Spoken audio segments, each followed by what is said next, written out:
Hey guys, it's Denise here. Kind of woke up today wanting to bake and didn't have anything to bake for, but it's Halloween week, so I decided I would go ahead and maybe do some toppers, whether for cupcakes or cakes, but they're all going to be Halloween themed. So I've kind of laid out everything that I'm going to be using. What we're going to do is we're going to do some pumpkin toppers, we're going to do a ghost topper, and we're going to do a witch's hat topper. They're all really cute, they're all quick and easy to do. You don't need anything in particular for them. So it's very easy for everyone to do from home. If you want to do it with your kids, they should really get a kick out of it. Here are the basic things that I have. So I've obviously got my 9-inch rolling pin. I've got some fondant and I've already pre-coloured it all. So I have the white, which is going to be for my ghost, and a little bit of pink, and you'll see why as we go along. I'm not into really scary things, so for me I just thought it might be cute to put a little flower on the ghost. You'll see what I mean. Then we've got for our pumpkin, I've got really orange fondant and a little bit of green for the stem. And for the witch's hat, it's going to be black and just going to have a little bit of purple ribbon around it and a yellow buckle. So that's all I'm using fondant wise. This was all originally white fondant and I've just coloured it to whatever colour I wanted it to be, and I have them all ready to go. In terms then of equipment, I have some Tylose powder. I've already mixed it into the fondants. I haven't gone too nuts, I've just put a little bit in so they do kind of harden for me quickly. I've just got an icing sugar shaker here in case my hands tend to get a bit sticky or the surface I'm working on is sticky, so I can put a little bit of icing sugar down. I've got some edible glue.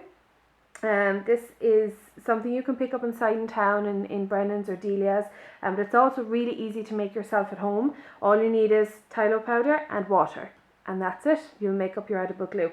To apply the glue then I have some,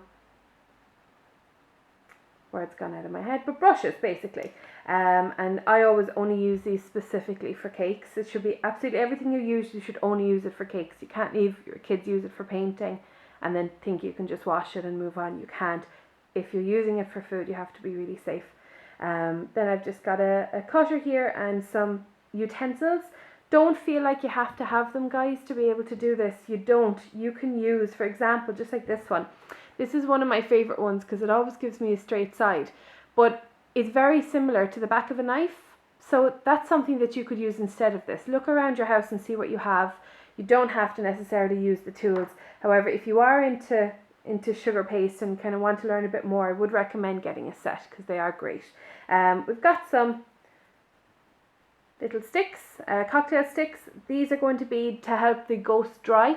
You can leave them in if you want to, just to remind everyone when they're eating them they're in there, or you can take them out once they've dried and you'll see what I mean. I'm going to put them in styrofoam just to dry off. Straight edge just in case. Again, I probably won't use this, but just in case. And then I've got 2 round cutters. So I've got this larger one because for the ghost we're going to drape over, and you need a slightly larger round one for that. And then I've got a smaller round one which is going to be the base of the hat for the witches' hats. So you'll see as we go along. Again, if you have cutters, great. If you don't, look around your house and see what you have. A top of a cup would be very similar to the size of this. And I don't know, you might have a little child's bottle top or anything like that you can use for something this small. But these are what I'm using. I've already used the Tylo, so I can move that to one side. I also then have a little bit of styrofoam so that once the ghost toppers are done, I'm going to stick the cocktail sticks in here so that they can kind of start to dry before you put them on your cupcakes or anything. Again, you don't have to do that part of it. I just think it gives a nicer effect. But you'll see as we go along, everything is really easy.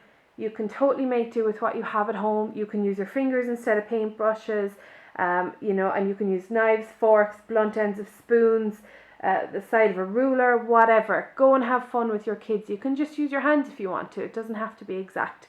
But everything we're doing is really easy. So get yourself set up and we'll get cracking. I'm going to change the adjustment in the camera so that I can work while you can see what I'm doing.